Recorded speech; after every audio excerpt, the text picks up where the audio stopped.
Este vídeo contém 4 vídeos do programa Os Pingos nos Is, dos dias 13, 16 e 17 de outubro de 2017, da Rádio Jovem Pan. Nele, os jornalistas Felipe Moura Brasil, Joyce Hasselman e Augusto Nunes comentam a entrevista que Jair Bolsonaro deu em Nova York, nos Estados Unidos, para a TV Bloomberg, falando sobre privatizações, China e os limites do liberalismo econômico de Jair Bolsonaro. Assista.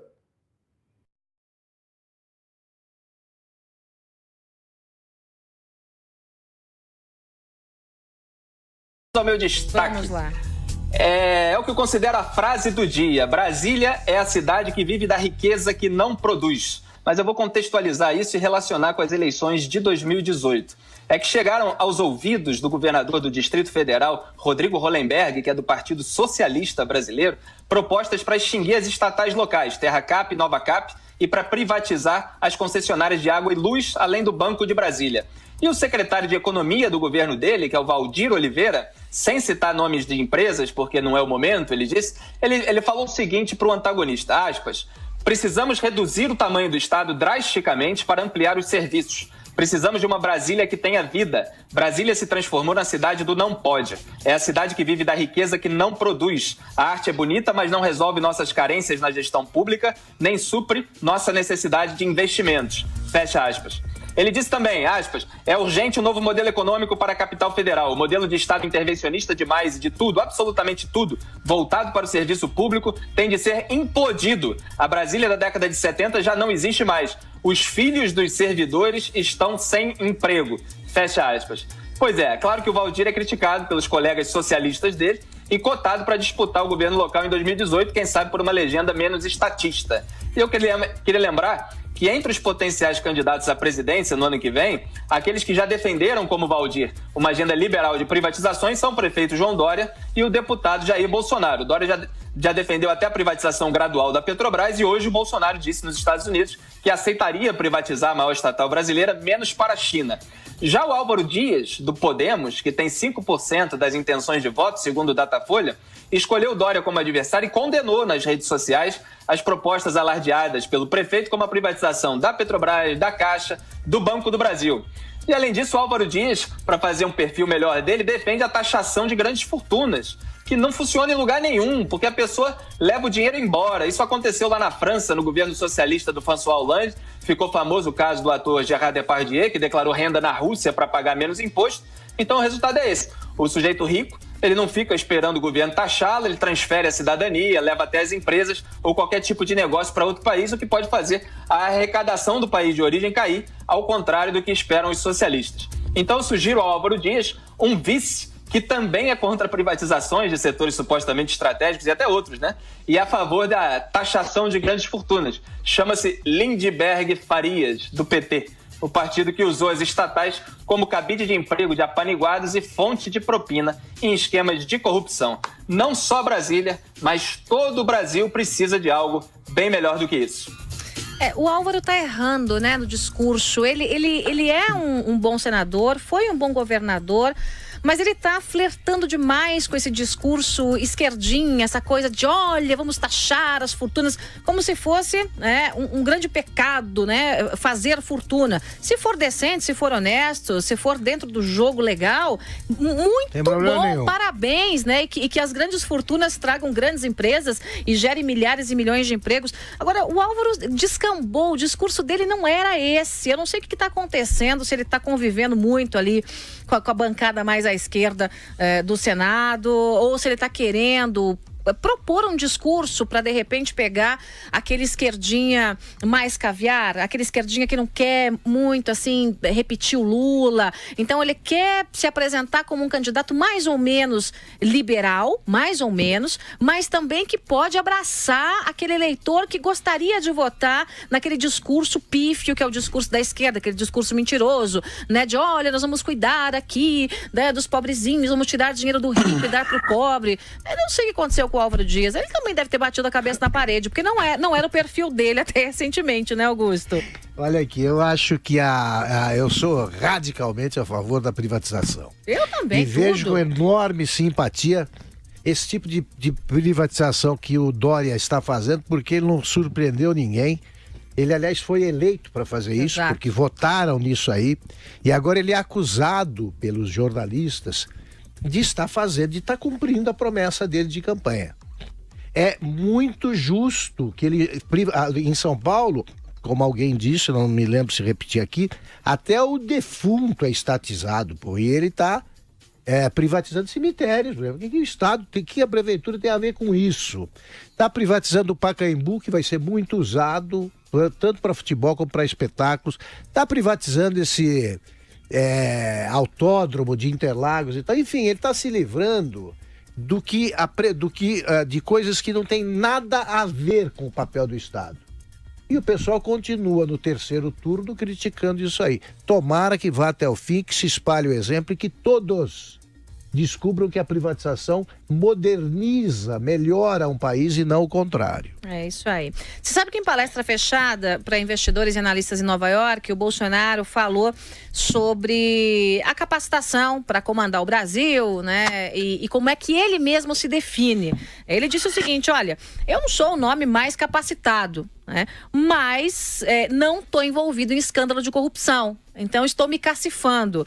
A declaração foi a seguinte, abre aspas: tem muita gente mais preparada do que eu, mas no Brasil hoje o pessoal está alvejado. Praticamente não tem candidato deles que se apresenta aí, que não tenha problemas na Lava Jato ou que já tiveram problemas no Mensalão. E continuou: gostaria que isso não acontecesse. Tem gente lá que eu gosto, mas infelizmente não vou citar nomes, nem vou criticar. Estão envolvidos nessas questões. Hoje em dia, cai para mim. E ele citou aí, como disse o Felipe, a questão de aceitar privatizar a Petrobras, menos para a China. Bolsonaro também disse que deseja ver a taxa básica de juros, a Selic, em 2%. Por que não para a China? Qual China? Por que não privatizar para a China? Qual China? A China, nossa, conhecidíssima. A nossa China? A nossa China? Nossa China. Nossa China comunista? Mas não é comunista a China ainda? E aí, ele Felipe? Ele disse que o governo da China acho que não tem coração e está explorando aí o comércio, mas eu peguei pela metade aí a explicação na imprensa, a gente precisa analisar melhor num outro dia. Agora, o Bolsonaro ele cancelou um par de eventos lá nos Estados Unidos e foi noticiado isso nessa tarde, e eu mandei uma pergunta para ele para saber a justificativa dele, porque, como dizia o nosso querido Cláudio Tonholi, esse programa também houve o outro lado, houve até a defesa do Lula. Então, eu queria saber a justificativa, porque estavam acusando até os organizadores lá do evento de que o Bolsonaro não está preparado para discutir os assuntos e escutar vozes contrárias. Então, fui perguntar qual era a alegação do Bolsonaro para se ausentar desses eventos e cancelá-los em cima da hora. Então ele me mandou esse áudio que eu mandei para a produção aqui durante o programa. Espero que já esteja disponível. Solta aí. Nós resolvemos não mais participar da palestra na universidade porque movimentos bastante ativos estavam sendo programados para tumultuar. E nós estamos em outro país e não queremos aqui problema em outro país. Somos visitantes e então queremos nos afastar disso aí. Por outro lado, esse mesmo organizador que entrou em contato com a assessoria, nós descobrimos que ele era exatamente a pessoa que estaria à frente dos protestos. E ele queria então fazer com que nós saíssemos daqui dos Estados Unidos, deixando uma péssima impressão para trás, dado aos movimentos até voltado para a violência, conforme nós levantamos, está sendo programado por ele. Assim sendo, em nome da democracia, da liberdade, e do respeito ao próximo, em especial aqui, por sermos visitantes nesse momento, né, resolvemos não participar. Acredito que nós teremos muito a perder participando de um ato que, na verdade, não serviria para a gente dar nossas opiniões ou debater com quem quer que seja. É isso aí, senhores. Essa foi a explicação do Bolsonaro. Continua de pé minha pergunta sobre a China, assim, porque se você mantém relações comerciais com um país, é natural que se faça qualquer negócio. A questão de ter um pouco de cuidado com quem entra para negócios como, mas já por exemplo... está aqui, né? Não, mas como, por exemplo, a Petrobras, né? Especificamente a Petrobras. Ele citou especificamente a Petrobras, que tem todo um cuidado por ser petróleo, geração de energia. Então, há de se ter um cuidado um pouquinho maior com esse tipo de estatal. Eu sou a favor de privatizar absolutamente tudo, Augusto. Eu também. Tudo, mas é tudo mesmo. Tudo, começando pela Petrobras. Né? A Petrobras, a única salvação da Petrobras é a privatização. Eu disse isso aqui centenas de vezes, não tem jeito. Quando houve o anúncio de privatizar a Eletrobras, por tabela, as ações da Petrobras dispararam. Então é o único jeito de salvar a Petrobras, de devolver de fato para o Brasil, para o povo brasileiro, o que deveria ter sido do povo brasileiro e foi roubado pelo PT, é privatizando, porque daí você transforma aquele dinheiro que entra com a privatização em serviço, em obra, esse tipo de coisa. E também acaba a roubalheira, porque em empresa privatizada, roubou, cana e demissão. E aí vejo também na China um país, meu Deus do céu, quer dizer, o partido se intitula comunista, eles fazem coisas de comunista quando convém, mas aquilo ali só pensa em dinheiro, eles são capitalistas para burro, né? É que a explicação, Augusto, que saiu na imprensa é muito breve. Bolsonaro não vê com bons olhos a maneira como a China vem comprando ativos no Brasil. Para eles, os asiáticos representam um país sem coração, a China vem jogando or, em especial no Brasil. Quer dizer, isso é uma explicação muito cortada, talvez a gente consiga com o Bolsonaro vamos voltar na ao próxima assunto semana. Depois,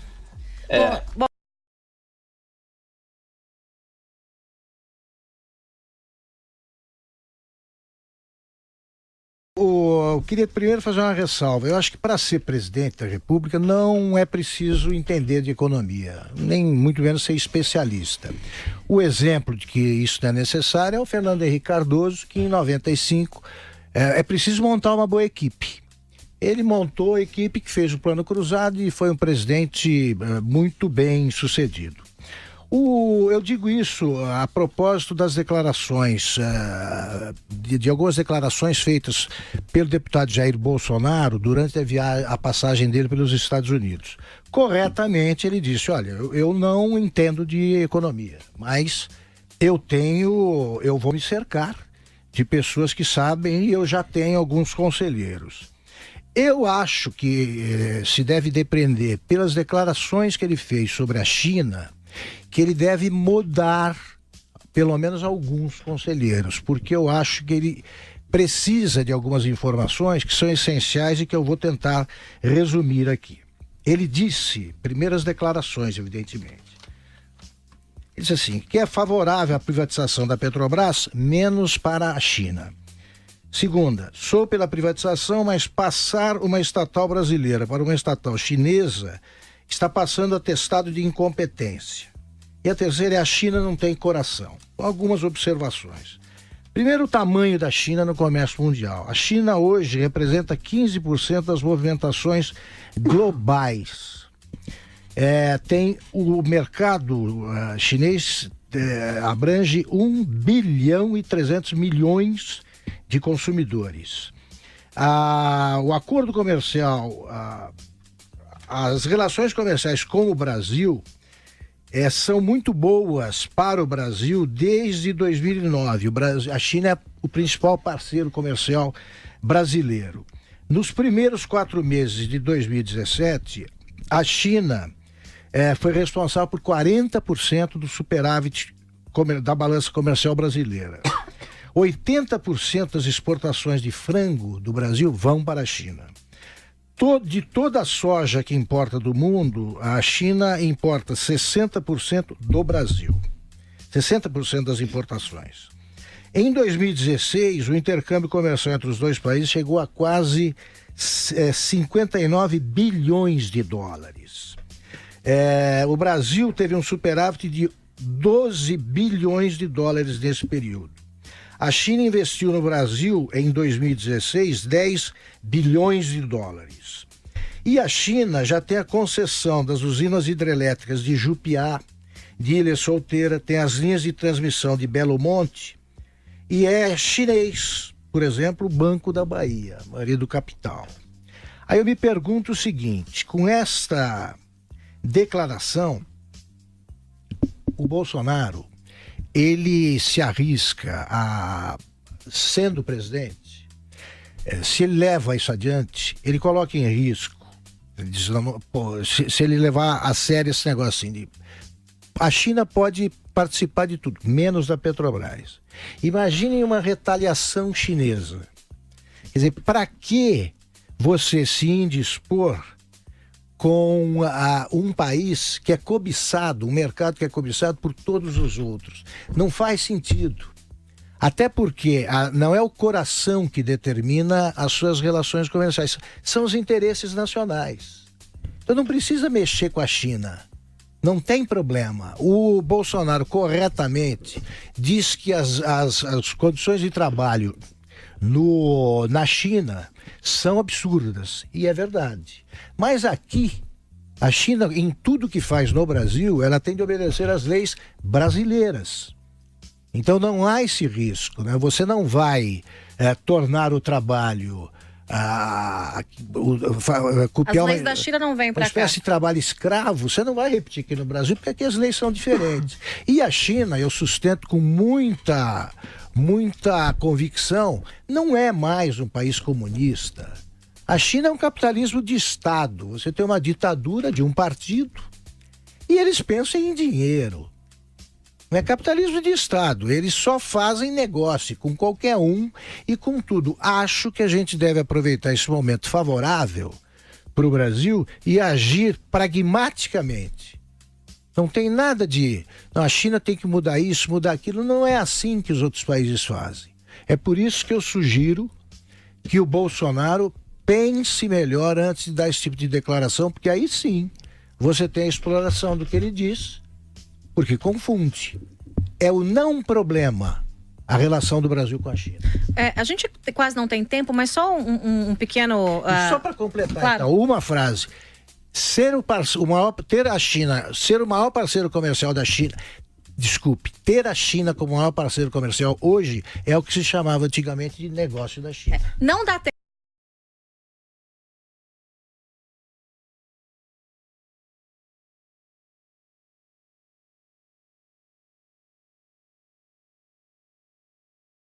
Em ponto agora. Augusto, você comentou aí no seu destaque sobre a China, né? E sobre o quanto é importante para o Brasil ter essas relações com a China, porque a China é um mercado. A China é um mercado mundial. E, obviamente, ela investe bilhões aqui no Brasil. Mas você sabe que uma coisa que me preocupa muito é o que a China faz por detrás dos panos. Por exemplo, a China é a grande financiadora da Coreia do Norte, do maluquinho lá, o maluquinho o gordinho maluco que tem um monte de botão e gosta de gordinho atômico. O gordinho atômico que adora, né, brincar de bombinhas nucleares e bombinha de hidrogênio, que não é bombinha, uma ameaça ao mundo para lá e para cá. O próprio Donald Trump acabou dando 3 cantos na China, né, no último discurso dele, depois que o maluqueta lá disse que ia ter uma declaração de guerra com os Estados Unidos, aquela coisa toda. O Trump falou, olha, tô mandando um recado aqui para os parceiros da Coreia. Preste bem atenção, que quem ficar do lado do ditador tá contra os Estados Unidos. Então essa coisa da China trabalhar por trás dos panos com malucos ditadores, como esse gordinho maluco lá da Coreia do Norte, é uma das coisas que me preocupam muito. Porque a gente sabe que a Coreia do Norte nada seria sem o financiamento da China. Isso é uma coisa conhecida mundialmente e que incomoda até mesmo o presidente dos Estados Unidos. Acho que você tem razão e acho que a China deve ser pressionada para pressionar a Coreia. Para deixar de financiar, né? Coisa que o Trump tem feito. Tem feito, e a China tem sido sensível a isso, porque ela já pelo menos parou de apoiar tão ostensivamente e parou de defender a Coreia do Norte. Isso faz todo sentido. E acho até que em qualquer negociação o Brasil deve lembrar isso aí, deve lembrar na ONU, não tem problema. Eu só registro que não é preciso misturar as coisas. Você não precisa chegar já com nenhum tipo de ultimato, já impondo alguma restrição. Deixa que os países façam isso em conjunto. Com jeitinho. Muito bem, Felipe. Essa declaração do Bolsonaro não saiu na imprensa uma justificativa completa, não sei se ele deu, talvez ele não tenha dado mesmo, e talvez ele precise dar, e assim como eu disse em relação ao Dória, já tinha citado até o Bolsonaro, falando que eles precisam, ao dar esse tipo de declaração, dar de uma maneira mais explicada, porque senão fica uma coisa muito superficial no debate, e depois o sujeito tem que vir a explicar e tal, depois que ele é criticado por causa disso, etc. Então não tem como avaliar qual é o motivo que o leva a não querer privatizar a Petrobras para a China. Agora, em relação ao que o Augusto falou, que eu acho mais interessante ainda, é que os presidentes não precisam necessariamente entender de economia. Eu nem sei qual foi o último presidente do Brasil que entendia de economia, Augusto. Talvez tenha sido o Itamar Franco, talvez com benevolência, né? Porque Fernando Henrique entendia. Talvez o Fernando Henrique seja desses aí, pelo menos em relação a Lula e a Dilma, é que entende mais, né? Mas você mesmo estava criticando ele por não entender tanto. Então, eles não entendem mesmo de economia. E o Temer, o que ele fez? Ele formou uma equipe para gerir a economia. Você acha que o Temer entende alguma coisa de economia? Quando ele vai falar disso em público, ele pega simplesmente alguns indicadores decorados e com teleprompter para falar. Você tem que formar uma equipe. Eu estudei, um dos cursos que eu fiz lá quando eu estudei em Madrid durante 6 meses foi um curso de roteiro. E eu nunca vou me esquecer de uma cena do professor de roteiro de cinema perguntando aos alunos quem da turma quer ser diretor de cinema um dia. Aí todo mundo levantou o dedo, né? Aquela turma lá, pessoal que gosta de cinema, todo mundo jovem e tal. Aí ele perguntou, quem se considera apto, pronto já, para ser diretor de cinema? Ninguém. Aí uma ou duas pessoas, né, levantaram o dedo. As outras naquela pose de humilde e tal, não devo, você tá pronto ainda, não vou dizer aqui pro professor que eu já tô e tal. Aí o professor falou, mas o que vocês acham que falta para vocês? Não falta nada. O diretor de cinema é uma pessoa que tem que dizer sim e não, gosto e não gosto. Que você precisa é o seguinte, ter um diretor de fotografia, ter um figurinista, ter um cenógrafo, ter isso, não sei o que vem te dar as opções, e aí você diz, eu quero essa. Pois é, eu escolho sim, não. O que eu estou discutindo e que eu acho que é o que a gente vai fazer durante o ano é o seguinte, nós vamos cobrar programas e ideias dos candidatos. Claro. Porque você tem que ser honesto, e esse pré-requisito aí o Bolsonaro preenche, ele não está envolvido em nada de lava-jato. Exato. E tem o programa.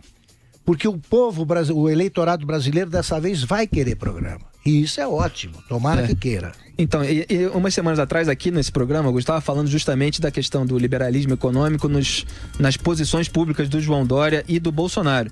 E eu estava mostrando justamente que o Bolsonaro mudou um pouco. Ele teve o que a Folha chamou de evolução liberal. Ele criticou a privatização da Vale do Rio Doce no governo da FHC. Ele criticou a privatização da telefonia. Eu peguei a declaração dele num programa do Jô Soares, mostrando que o FHC estava vendendo e tal. Depois ele adotou um discurso mais à direita, um discurso mais liberal, que é esse que ele está fazendo agora. Mas eu estava dizendo justamente que ele precisa mostrar até que ponto vai esse liberalismo dele e defender com maiores detalhes qual é essa política de privatização. E tem meios que privatizar. Se não fica só a frase de efeito, embora já seja melhor, porque quando o candidato mostra essa intenção, você sabe que ele vai formar uma equipe preparada para fazer isso. Mas é claro que num debate eleitoral de televisão, por exemplo, vai ter que estar mais preparado para desenvolver o raciocínio em cima disso e especificar quais são os casos que ele defende e como isso vai ser realizado. E se ele mostrar a intenção e não seguir em frente, a declaração serve para o povo cobrar.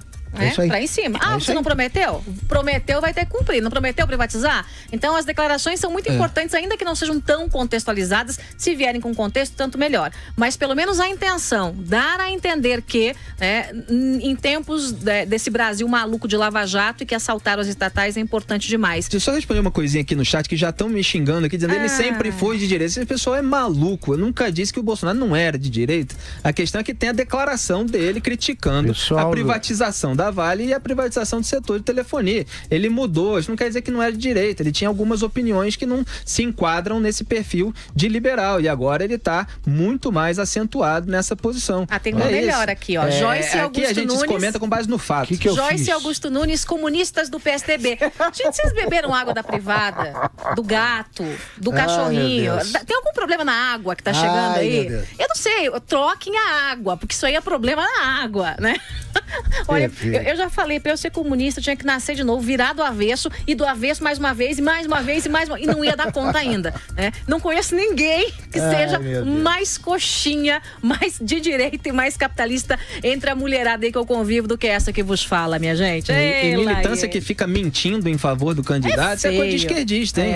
Ó, a gente tem que admitir que o candidato teve a tal posição ou não. O que é isso? Se você defende esse candidato, admita, ele tinha essa posição, agora ele tem outra, mas ele evoluiu, né? Ele admite isso. Ele disse que, eu melhorei, eu conversei com mais pessoas e tal, estudei esse assunto, mas e agora é a eu tô turma essa que posição. vive esperando o homem providencial, né? Que vem e resolva tudo. O candidato precisa ouvir essas críticas justamente para reformular coisa. Qual é o problema? Claro. Essa coisa do homem providencial, do homem providencial, candidato que resolve tudo, é coisa de socialista. Lógico. É coisa, olha, vai chegar aqui, vai tomar conta do Estado e vai resolver todos os problemas da sua vida. A questão, o que a gente precisa é quem chega e diga o seguinte, olha, esse aqui, quem vai resolver iniciativa privada, ó, deixa o empresário fazer aqui que ele sabe fazer, a gente vai ter agência reguladora para isso, para aquilo, mas aquilo, aqui o Estado não precisa se meter em nada, é isso que a gente precisa, não precisa de alguém que se apresente como grande salvador da pátria e da lavoura e que traga de novo ideias que o PT trouxe, aí a gente anda para trás, minha gente. Eu quero ressaltar aqui a crítica que o Augusto fez ao Bolsonaro, porque é tão raro a gente comentar essas coisas do Bolsonaro. Eu tô comentando também, comentei aqui na semana passada essa diferença das posições dele, com justiça, né, com justeza até, em relação às declarações, às medidas dele, sem ficar demonizando o sujeito, né? É assim, olha, ele deu essa posição aqui. Não tô entendendo qual é a explicação dele para isso, mas tem aqui várias relações da China e tal, não sei o que, é isso, o candidato tem de se explicar. Então, mas é porque você abre a imprensa e tem aquelas manchetes que distorcem tudo pra pintar o cara como um demônio, né? O cara fez um treino no clube de tiro 2 semanas depois do massacre em Las Vegas. Que tem a ver, né? Galhos com pulgalhos, minha gente. Questiona o cara, faz a crítica legítima, pergunta o que ele acha, por que ele mudou. Ó, você falava isso, agora você fala isso, o que é então? E aí o público vai decidir em quem ele quer votar. Gente, é o seguinte, e falando, né, um pouquinho mais de Bolsonaro, enquanto a tucanada não se acerta, que é aquilo que o Augusto falou, não se faz tanta oposição contra o PSDB quanto dentro do PSDB. É sensacional, o PSDB é o maior opositor do PSDB. Então a tucanada fica se matando, né? É os cabeças brancas com os cabeças pretas, é a turma do Dória com a turma do Alckmin, e aí todo mundo sai no tapa, e quem é que tá levando vantagem com isso? O próprio Jair Bolsonaro, que começou a atrair a simpatia de aliados tucanos. E é assim mesmo que vai acontecer, né? Se não conseguem se entender dentro do ninho, quem quer ter um pouquinho de coerência acaba indo aí para um outro caminho. E uma das pessoas que chegou mais perto do Bolsonaro foi o Roberto Jefferson, presidente nacional do PTB. Ele que já declarou apoio público a Geraldo Alckmin, começou a flertar aí com o Bolsonaro nas redes sociais. Em um post, ele disse que está impressionado com a popularidade do deputado, a quem chamou de guerreiro. Também nas últimas 2 semanas, o MBL tem dedicado um espaço aí para o Bolsonaro, então elogioso, né? Os maluquetas aí da internet vivem dizendo, MBL, Doriano também, MBL não sei o quê, MBL do DEM, MBL tucano. Cada hora fala uma bobagem diferente. Há poucos dias, o grupo, né, o Movimento Brasil Livre, publicou uma foto aí do Bolsonaro com a palavra golaço em letras garrafais. O Fernando Holliday, que é aqui de São Paulo, vereador, um dos líderes do partido, ele é do DEM, disse que trata-se de um reconhecimento e mesmo uma tentativa de incentivar candidatos à presidência a explorar mais suas ideias liberais. Tá aí, o Bolsonaro chegando aí nessa corridinha, né? Pensa que a eleição é uma corridinha de cavalinhos, tá, gente? Então você tem ali alguns que estão nariz a nariz, e o Bolsonaro tá correndo um pouquinho mais forte, com mais velocidade aí que outras figuras, e esse desentendimento no PSDB favorece também a candidatura de Jair Bolsonaro. Eu acho que o pessoal do PSDB, eles querem muito se distinguir do Bolsonaro, e para tentar se distinguir do Bolsonaro, eles vão dando umas guinadas à esquerda também. Geraldo Alckmin já tá aí implementando medidas assistencialistas, querendo herdar o eleitorado do Lula. Saiu essa notícia aí no fim de semana. Então eles vão mais para a esquerda. Tem até o concorrente dele nas prévias do PSDB, que estava propondo aí liberação de droga, a começar pela maconha, falando em casamento gay também, e liberação de droga principalmente é a agenda do pessoal mais à esquerda, né? Claro que tem alguns liberais à direita que defendem isso também, mas público à direita começa a migrar mais pro Bolsonaro. Ele fica atraindo. Por aí é que não vai chegar a lugar nenhum, né? Quer dizer, o Brasil tá precisando de um programa sério mesmo, né? Você fica discutindo Não é por aí que esses caras vão conseguir. Que não é agenda nesse não momento, é agenda, em agenda, pois é, então, o que não deveria ser agenda. O que eu tô Porque dizendo é que eles ficam entregando um Dória, eleitorado de graça pro Bolsonaro pela falta também de um líder que se apresente, que Claro. esteja entre o PSDB e o Bolsonaro, que é uma lacuna de representatividade que já existe no Brasil há muito tempo. O Dória mostrou na prática, na eleição dele próprio, que esse eleitorado não é cativo, não, do Lula. Na medida que ele ganhou em todas as regiões, quer dizer, não, o cara não vai em voto se o Lula mandou. Isso não existe. Nesse sentido é que eu digo que há um eleitorado aí que pode votar em qualquer um. Precisa ver quem se aproxima dele, porque eles não são, não, os caras que já foram, mas não são os caras que obedecem a ordem. O candidato é fulano, acabou. A fábrica de postes está desativada. Então, vamos ver como ele chega. Mas eu acho que não é por esse discurso. É pouco inteligente, né, por parte aí do próprio Geraldo Alckmin, por exemplo, querer cativar os postes. Não é por aí. O Bolsonaro, por exemplo, não faz isso. Né? Ele trabalha mais na conversão dos postes do que cativar o poste com um discurso bonitinho, mais ou menos. Olha, eu vou apresentar um discurso que você vai engolir, um discurso mais ou menos em cima do muro. Não é isso que o Brasil quer. O Brasil quer posicionamento. Então o PSDB tem que aprender a se posicionar.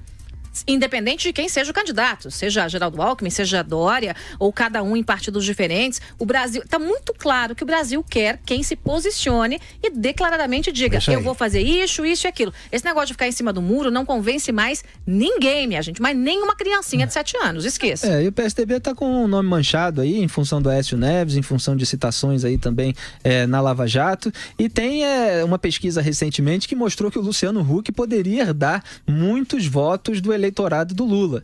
Então, quer dizer, pode haver aí uma celebridade que se candidate e ele está sendo sondado por vários partidos, porque tem aquele apelo de apresentador de televisão que faz um programa, que tem um quadro que ajuda os pobres a reconstruir a casa. Não sei bem como é que funciona o quadro, mas eu sei que tem aquele apelo popular que pode fazer uma parte, pelo menos, do eleitorado do Lula migrar para ele. A questão é, Luciano Huck consegue debater sobre os assuntos políticos na televisão? Está preparado para isso? No Brasil e no mundo, né? Porque eu me lembro da eleição, foi a de 89, quando o Silvio Santos saiu candidato. O Silvio Santos, ele explodiu. O Trump é um exemplo disso. Ali, sim. O Ronald Reagan também era um mau ator. Mau ator. O Schwarzenegger. Isso aí é normal. No Rio Grande do Sul, por exemplo, é muito comum. Assim, a Ana Amélia era radialista, basicamente. É jornalista, trabalhava na Zero Hora, mas era o programa de rádio que ela fazia que garantia popularidade. Mas ela tem tutano. A Ana Amélia tem tutano. Sim. Pensa, é uma excelente senadora. Assim, por que não um radialista pensa, nós somos, né? Não, mas eu digo que em relação ao Luciano Huck, ele não tá no meio da política. A Ana Amélia sempre teve. Eu tô comparando banana com banana, né? Em relação ao Luciano Huck, a Ana Amélia sempre teve uma trajetória política e ela sempre foi ligada aos ruralistas do Rio Grande do Sul e sempre teve uma defesa enfática.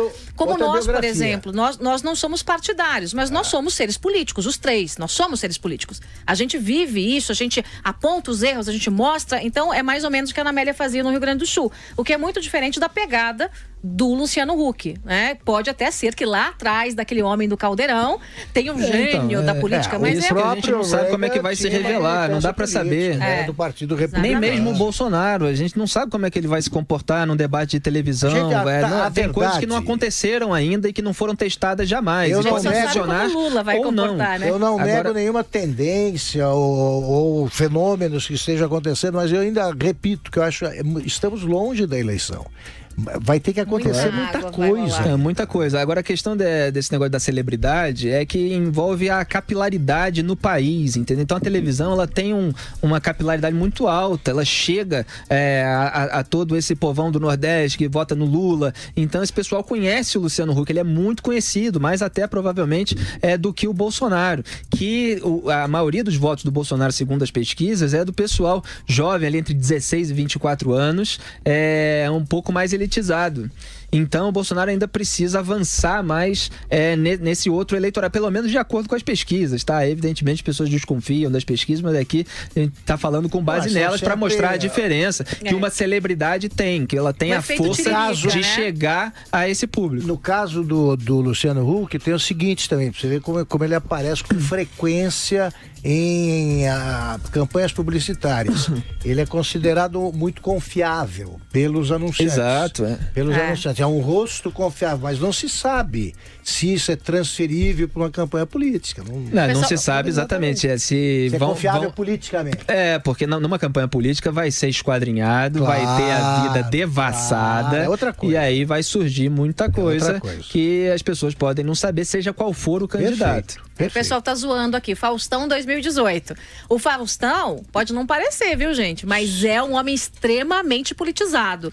Quem bate um papo fora ali do palco para falar de política, ele dá uma aula de política. Ali o que tá no palco é um personagem, é um homem extremamente politizado. Faustão não quer nem sabe saber das coisas, né? Sabe das coisas, não quer nem saber de política, né? Gente, é o seguinte.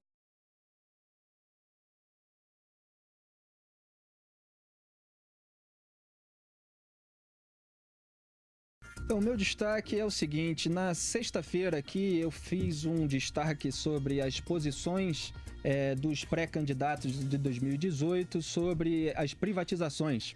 E falei do Dória, que já defendeu a privatização gradual da Petrobras, falei que o Bolsonaro, falei de passagem, que o Bolsonaro naquele dia tinha dito que aceitava a privatização da Petrobras menos para a China, e falei do Álvaro Dias, que não quer a privatização da Petrobras, assim como não quer de outras empresas estatais que ele considera estratégica. E aí o Augusto perguntou por que o Bolsonaro não defende a privatização para a China, e eu disse que a declaração dele justificativa tinha saído cortada na imprensa, a gente não sabia direito, que eu ia averiguar, ver se ele respondia para esse programa.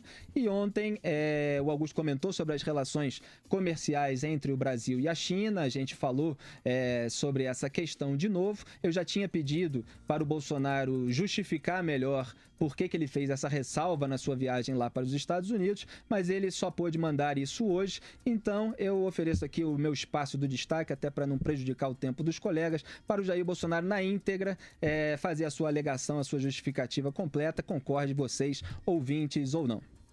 Olha, na minha passagem pelos Estados Unidos, falei sim sobre a China, mas não no comércio como um todo, que é muito importante para a gente. Afinal de contas, estamos em primeiro lugar. Lógico, gostaria muito que o comércio fosse implementado também com os Estados Unidos. A questão de privatização, o que eu falei, deixei bem claro lá, ok? Tem que ter uma hierarquia no tocante à privatização. E a Petrobras, se for pensar em privatizá-la, teria que ser no final. E assim mesmo, você não pode vender para qualquer capital, não me entender? Não é apenas passar de uma estatal brasileira para uma estatal chinesa.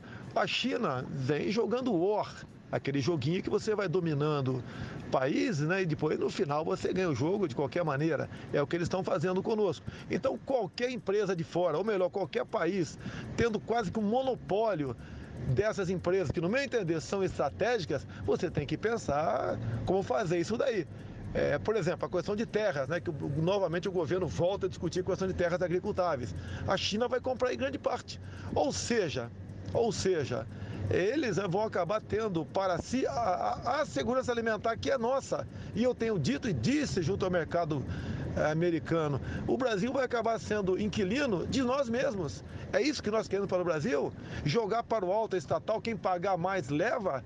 É a mesma coisa que você vender uma casa que tem no fundo da tua casa, uma casinha, para qualquer um que aparecer, pagar mais alto. Imagina a dor de cabeça que você pode ter com determinadas pessoas não inadequadas que não compactuam de algo parecido contigo naquela tua casa. E a China, certo? É um país que, como eu disse lá, não tem coração para negócio. Ou tem menos coração do que os outros. Não levei em conta, nem toquei em nenhum momento a questão de exportações, importações, nosso superávit, nada disso. Apenas a questão do petróleo. Petróleo, para mim, assim como transmissão de energia, como subsolo, como terras agricultáveis, são questões estratégicas. Eu duvido se o Brasil tivesse em vez de brasileiro, tivéssemos aqui, né, próprios chineses, americanos, franceses, ingleses, seja quem for, venderiam o seu território ou entregariam estrategicamente dessa forma como o Brasil vem fazendo. É essa a minha preocupação com a China. É isso aí, Bolsonaro revelando uma preocupação com quem entregar eventualmente as estatais. Não foi feita nenhuma acusação contra ele nesse programa, evidentemente, apenas questionamos qual era a justificativa que ele daria para querer privatizar a Petrobras, aceitar privatizar a Petrobras. Ele falou ali por último, né? Talvez não seja uma prioridade para ele, e ele mostra aí que tem uma preocupação com quem entregar. Eu continuo à espera da seguinte resposta. Se houver a privatização da Petrobras, a China poderá ou não participar da privatização, da licitação? Essa é a resposta que ainda não foi dada. Há uma preocupação, não, vai ou não, porque se não puder participar, a China certamente fará retaliações. Eles têm 30 acordos. Os acordos feitos com o Brasil são 30, envolvendo todas as áreas, inclusive mineração e energia. Se eles não puderem participar de uma licitação aberta para todos os demais países, eles evidentemente retaliarão. É isso aí. É isso que eu quero saber. É isso aí. A China vai ou não poder tem participar? De ser questionado em tudo isso. Na verdade, como eu disse aqui 2 semanas atrás, a gente precisa saber até onde vai esse liberalismo econômico do Jair Bolsonaro. E eu acho que debates eleitorais na televisão, entrevistas mais longas, né, não essas pinçadas de algo que ele disse durante uma palestra rapidamente, que vão revelar qual é realmente o plano de governo dele e o maior detalhamento desses processos.